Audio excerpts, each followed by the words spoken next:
Bom dia, gente! Hoje nós estamos aqui para a nossa primeira aula remota de literatura do primeiro ano do ensino médio. Em primeiro lugar, eu gostaria de dizer para vocês que estou com muitas saudades, né? E espero que vocês continuem, né, a dedicação nos estudos que vocês sempre demonstraram. E assim, as nossas aulas serão sempre na terça-feira, vocês vão assistir as videoaulas e depois vão ter alguns exercícios para que vocês não percam o hábito, né? E para que vocês acabem acompanhando lá na apostila. Então, assim, lá na apostila, eu quero que vocês abram.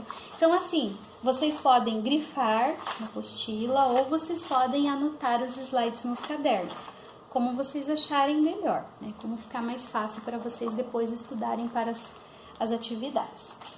Então, gente, nós vamos trabalhar com os gêneros poéticos, né? Para começar, eu trouxe para vocês uma frase, e essa frase é uma frase bem importante, que é do Ferreira Goulart. Ele diz assim: a poesia amplia visivelmente as possibilidades do indivíduo vir a comunicar-se e expressar-se melhor, tornando-o mais receptivo a conhecer outros gêneros literários. Então, gente, quando ele coloca essa frase, ele evidencia, ele valoriza a produção poética. Então, a produção poética, os textos literários de uma maneira geral, como nós já conversamos várias vezes, eles abrem horizontes. Então, quanto mais eu leio um texto, quanto mais leitura eu tiver, mais conhecimento de mundo eu vou adquirindo. Melhores as minhas produções, melhor o meu conhecimento de mundo, né? Como a gente sempre conversou. Então, aqui está a prova disso, né? Porque a poesia ela está também voltada ao conhecimento. Aí, gente, o que aconteceu lá no século V? No século V até o século VII, no século V antes de Cristo até o século VII depois de Cristo, nós tínhamos apenas 3 divisões para os gêneros poéticos. E essas 3 divisões, elas foram criadas pelo filósofo Aristóteles. Eram gêneros épico, lírico e dramático, né? Hoje em dia, eu não posso mais caracterizar um gênero poético, por exemplo, só dessas 3 maneiras. Por quê? Porque vieram outros gêneros. Com o passar do tempo, foi mudando essa ideia.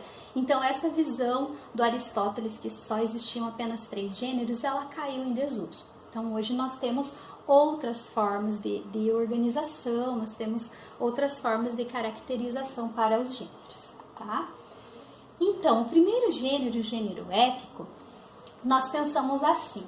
Ele veio da palavra epos. Epos é do grego e significa o quê? Versos. Portanto, o que é um gênero épico? É uma narrativa escrita em versos. O que ela conta? Ela apresenta episódios de história de um povo. Histórias, heróis, tudo relacionado ao povo, tá? Também ela é chamada de épica ou epopeia. Então, pode ter esses 2 nomes. São os acontecimentos protagonizados por heróis. O eu do texto, ele é o quê? Um observador. Ele observa as cenas que ele narra. Nós temos ali como foco de interesse do poema os personagens, né? Os personagens que estão envolvidos em cenários, que estão envolvidos em eventos. Isso é algo bem importante, tá, pessoal? Eu coloquei aqui para vocês, até para vocês acompanharem lá na apostila, na página 42, nós temos um exemplo do poema épico, que é o poema Ilíada de Homero, né? Então, o Homero foi quem? Foi o pai da poesia épica ocidental. Então, vamos acompanhar a leitura, vocês acompanham da casa de vocês e eu vou fazer a leitura daqui. Durante 9 dias, as setas do deus caíram sobre o acampamento. No 10º dia, Aquiles convocou a hostes para a reunião. A deusa Hera dos alvos braços pusera essa ideia em seu coração, pois se apiedava de ver os gregos morrerem. Quando se reuniram, Aquiles dirigiu-lhes a palavra. Filho de Atreu, creio que seremos rechaçados e fugiremos para a pátria, se conseguirmos escapar da morte, já que a peste se alia à guerra contra nós. Indaguemos de algum profeta, sacerdote ou decifrador de sonhos, pois os sonhos também vêm de Zeus, que possa nos dizer que por Febo, Apolo tão irado se encontra. Se acha que falamos de algum voto ou algum sacrifício, ou estará querendo receber a gordura de carneiros ou de bodes, sem mancha, para que se afaste de nós essa praga. Então, gente, esse é um trechinho da obra Ilíada, né, que é de Homero, que é o pai da poesia épica ocidental.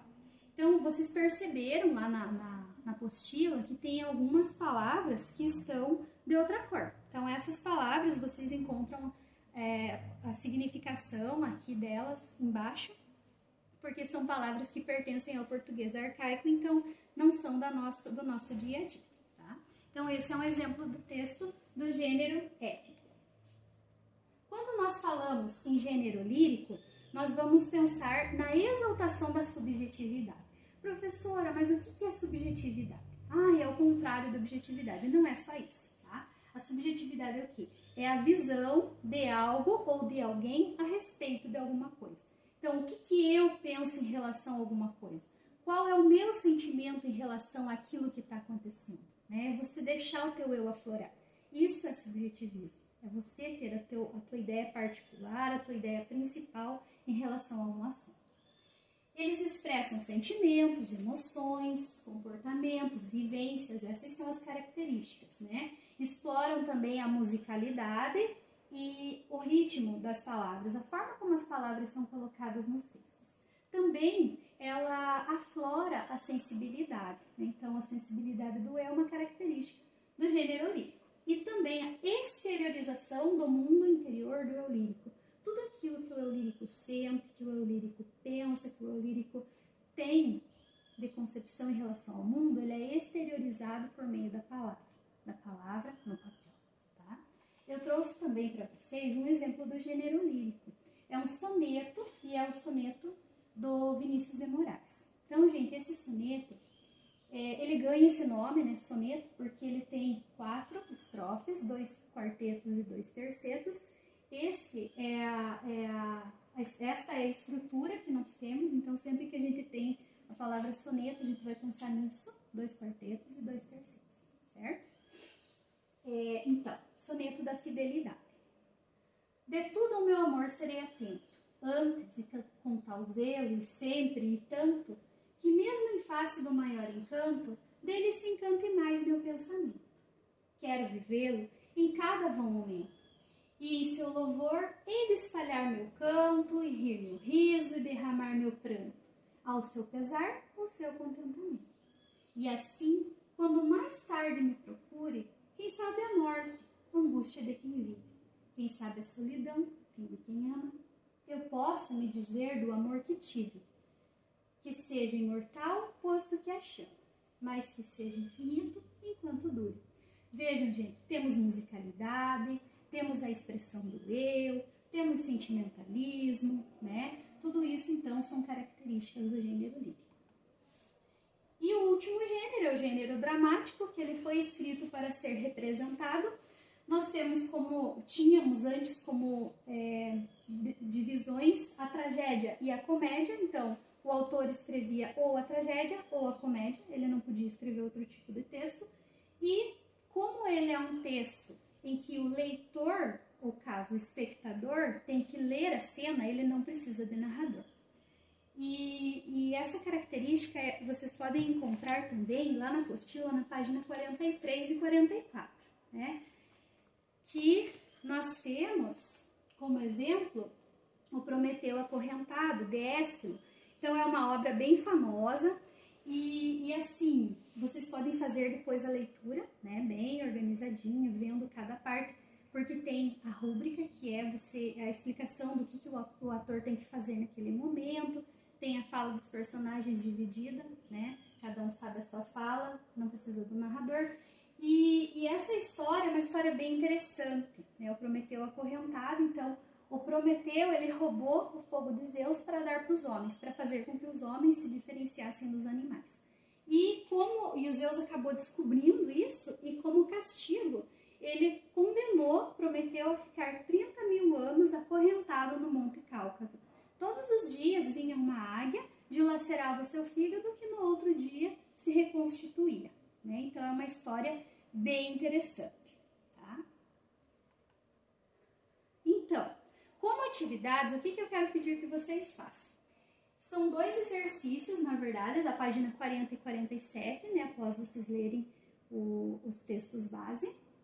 E também vocês vão a partir da explicação e dos slides que eu vou colocar para vocês lá no Positivo On, vocês vão elaborar o mapa conceitual e vão explicar esse mapa por meio de um videozinho, que também poderá ser postado no Positivo On, ok? Então, muito obrigada pela atenção de vocês. Se vocês tiverem qualquer dúvida, podem me procurar, mandem no WhatsApp, que eu vou estar muito feliz em responder, ok? Fiquem com Deus e até semana que vem.